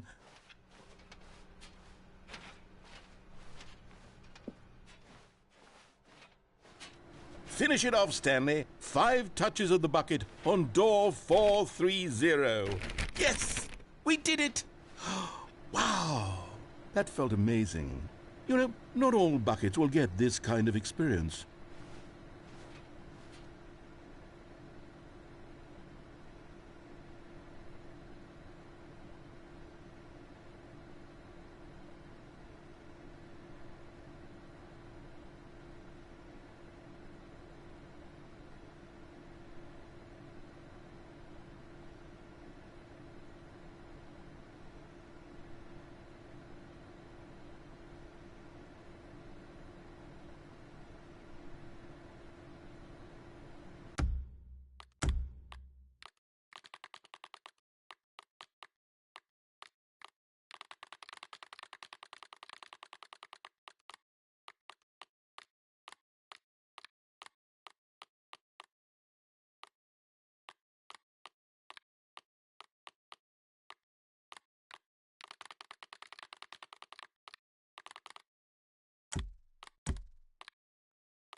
Stanley clutched the bucket tightly to his chest and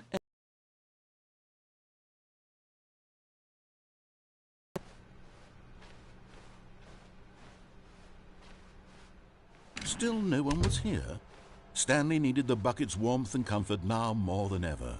Perhaps his boss's office was where he'd find answers.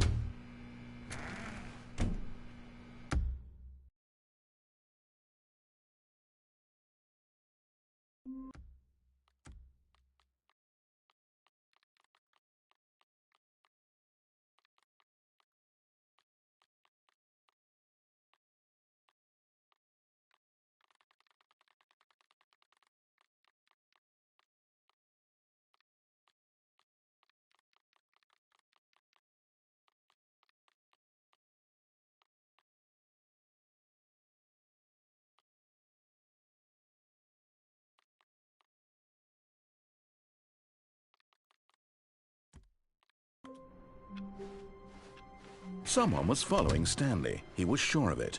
If he checked over his shoulder now, he would surely catch them. It was only a matter of time.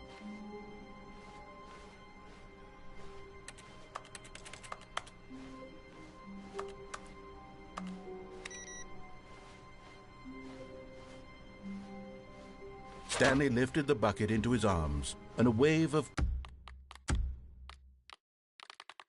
comfort rushed over him.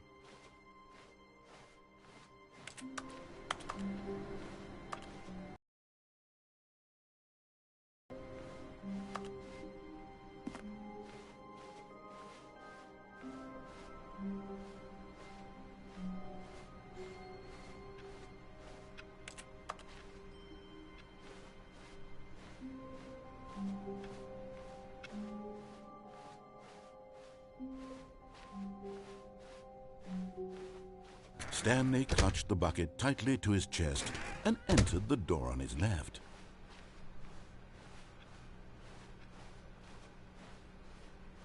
Still no one was here.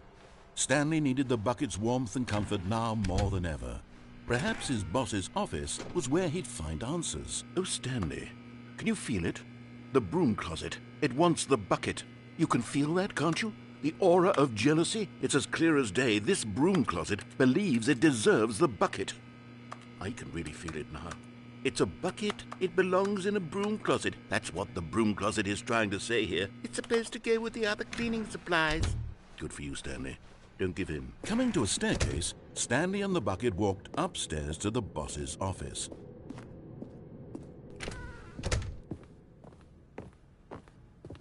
Stepping into his manager's office, Stanley was once again stunned to discover not an indication of any human life.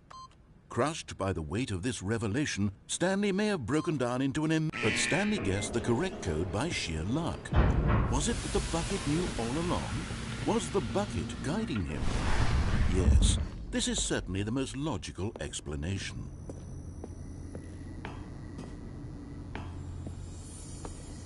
You found one of them. One of the miniature Stanley figurines. Remember, no reward for collecting all of these, only the intrinsic pleasure of a job well done. You can't buy that sort of happiness, Stanley. God knows I've tried. So, I implore you to savor each and every moment you come across one of these beautiful figurines.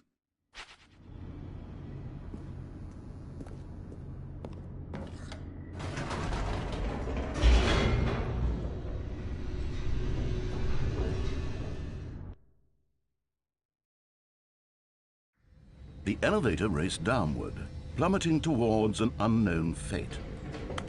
It would be all Stanley could do to keep himself together, if not for the bucket.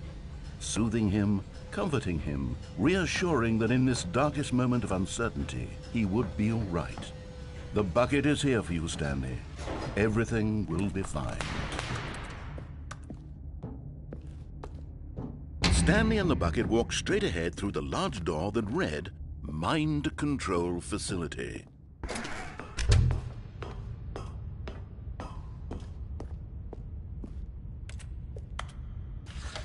The lights rose on an enormous room packed with television screens.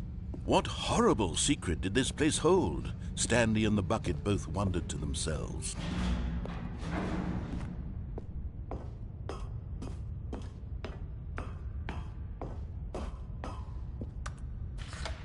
The monitors jumped to life, and Stanley nearly dropped the bucket in shock. Everyone in the office was being videotaped, monitored like guinea pigs. The bucket had never seen anything like this, and it very nearly burst into tears as Stanley cradled it gently, reassuring it that everything would be fine.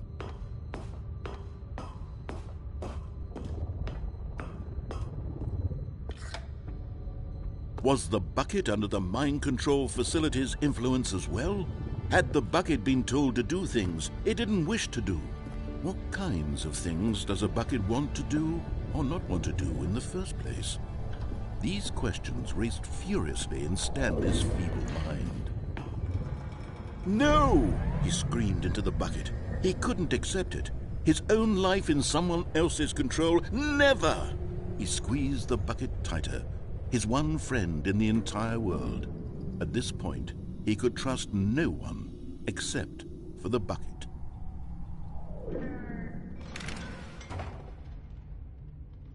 But here was the proof. The heart of the operation. Controls labeled with emotions, happy or sad or content. Walking, eating, working, all of it monitored and commanded from this very place. And as the cold reality of his past began to sink in, Stanley decided that this machinery would never again exert its terrible power over another human life. For he and the bucket would dismantle the controls for good. Two best friends, Stanley and the bucket.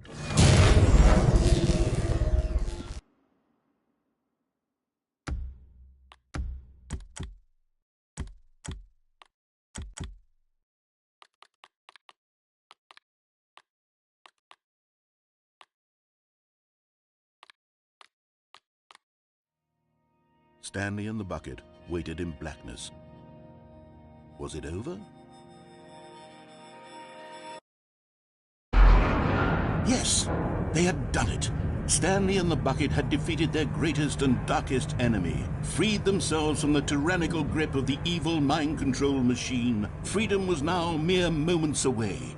Excitedly, the two of them began to discuss the kind of life they wanted to live once they stepped through this massive door. The bucket wanted to learn to roller skate. Stanley wanted to sneeze in every country on Earth. Both of them wanted to begin watching a movie, any movie, but then stop it halfway through and begin watching it in reverse from the end.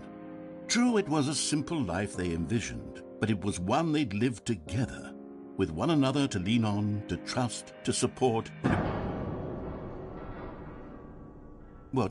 Wait. What was happening? Why had the door stopped?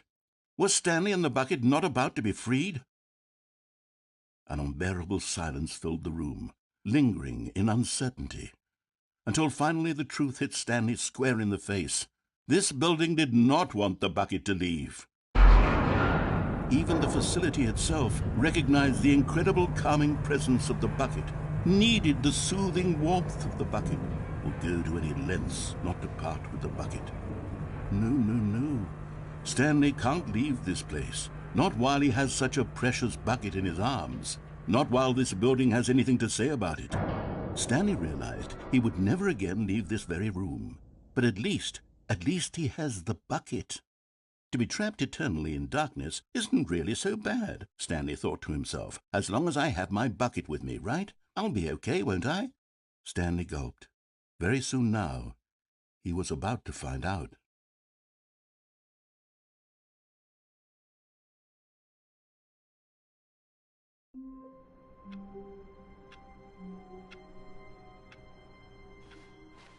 All of his co-workers were gone. What could it mean? Stanley decided to go to the meeting room. Perhaps he had simply missed a memo.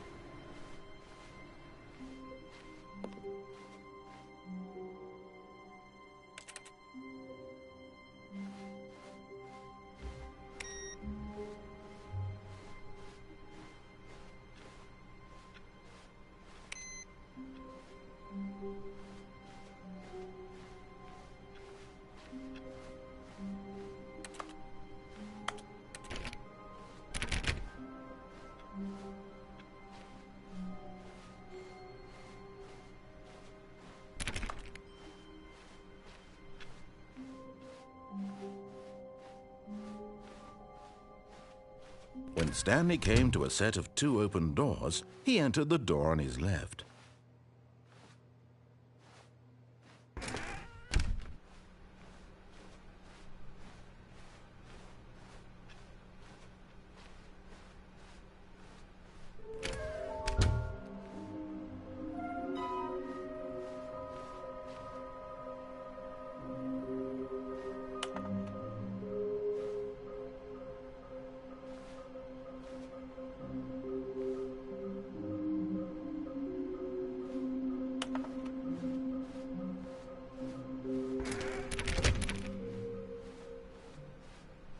Coming to a staircase, Stanley walked upstairs to his boss's office.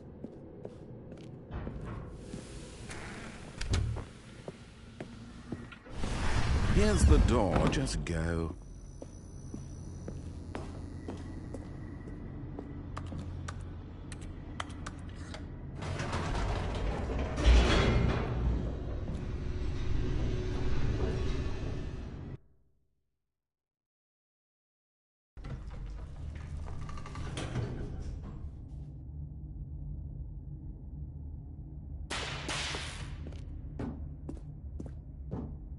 Stanley walked straight ahead through the large door that read Mind Control Facility.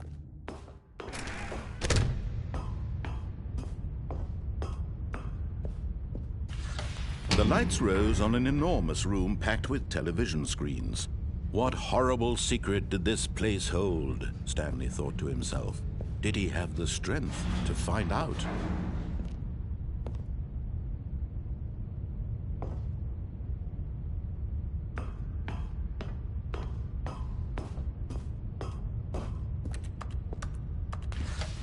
Now the monitors jumped to life, their true nature revealed.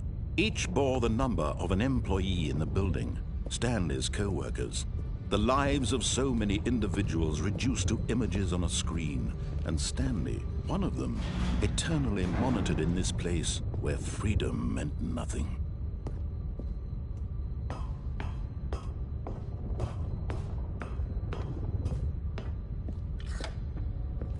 This mind control facility, it was too horrible to believe. It couldn't be true. Had Stanley really been under someone's control all this time? Was this the only reason he was happy with his boring job? That his emotions had been manipulated to accept it blindly?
No, he refused to believe it. He couldn't accept it. His own life in someone else's control? Never! It was unthinkable, wasn't it? Was it even possible? Had he truly spent his entire life utterly blind to the world?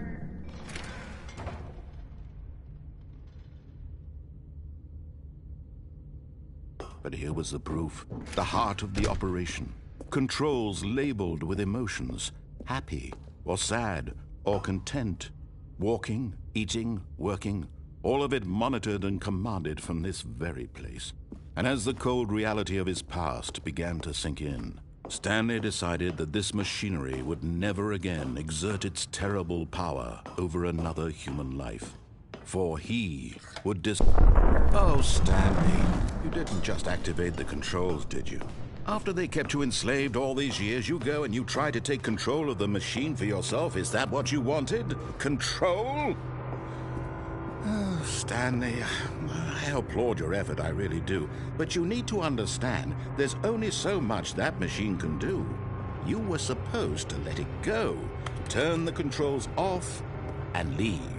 If you want to throw my story off track, you're going to have to do much better than that. I'm afraid you don't have nearly the power you think you do. For example, and I believe you'll find this pertinent, Stanley suddenly realized he had just initiated the network's emergency detonation system. In the event that this machine is activated without proper DNA identification, nuclear detonators are said to explode, eliminating the entire complex. How long until detonation then? Let's say, 2 minutes. Ah, now this is making things a little more fun, isn't it, Stanley? It's your time to shine. You are the star. It's your story now. Shape it to your heart's desires. Oh, this is much better than what I had in mind. What a shame we have so little time left to enjoy it. Mere moments until the bomb goes off. But what precious moments each one of them is. More time to talk about you, about me, where we're going, what all this means. I barely know where to start. What's that? You'd like to know where your co-workers are? A moment of solace before you're obliterated? All right, I'm in a good mood. You're gonna die anyway. I'll tell you exactly what happened to them. I erased them. I turned off the machine. I set you free. Of course, that was merely in this instance of the story. Sometimes when I tell it, I simply let you sit there in your office forever, pushing buttons endlessly and then dying alone. Other times, I let the office sink into the ground, swallowing everyone inside, or I let it burn to a crisp. I have to say this, though, this version of events has been rather amusing. Watching you try to make sense of everything and take back the control wrested away from you, it's quite rich. I almost hate to see it go. But I'm sure whatever I come up with on the next go-around will be even better. My goodness, only 34 seconds left. But I'm enjoying this so much. You know what? To hell with it. I'm going to put some extra time on the clock, why not?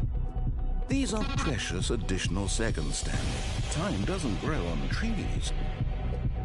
Oh dear me, what's the matter, Stanley? Is it that you have no idea where you're going or what you're supposed to be doing right now? Or did you just assume when you saw that timer that something in this room was capable of turning it off? I mean, look at you. Running from button to button, screen to screen, clicking on every little thing in this room. These numbered buttons, no, these colored ones. Or maybe this big red button, or this door. Everything, anything, something here will save me. Why would you think that, Stanley? That this video game can be beaten? Won? Solved? Do you have any idea what your purpose in this place is? Stanley, you're in for quite a disappointment. But here's a spoiler for you. That timer isn't a catalyst to keep the action moving along. It's just seconds ticking away to your death. You're only still playing instead of watching a cutscene because I want to watch you for every moment that you're powerless. To see you made humble. This is not a challenge. It's a tragedy. You wanted to control this world, that's fine. But I'm going to destroy it first, so you can't. Take a look at the clock, Stanley. That's 30 seconds you have left to struggle. 30 seconds until a big boom and then nothing. No ending here, just you being blown to pieces. Will you cling desperately to your frail life, or will you let it go peacefully? Another choice. Make it count, or don't. It's all the same to me, all a part of the joke. And believe me, I will be laughing at every second of your inevitable life from the moment we fade in until the moment I say, happily ever up.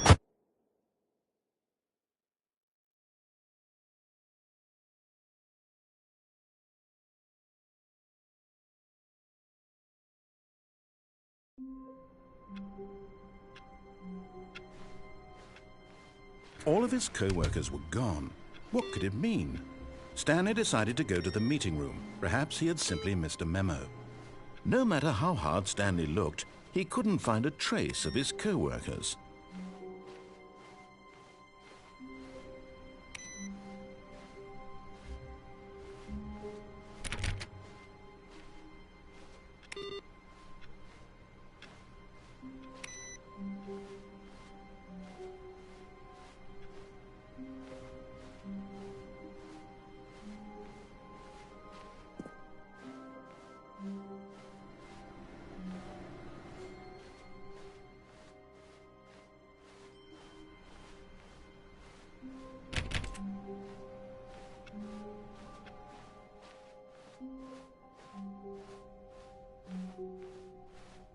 When Stanley came...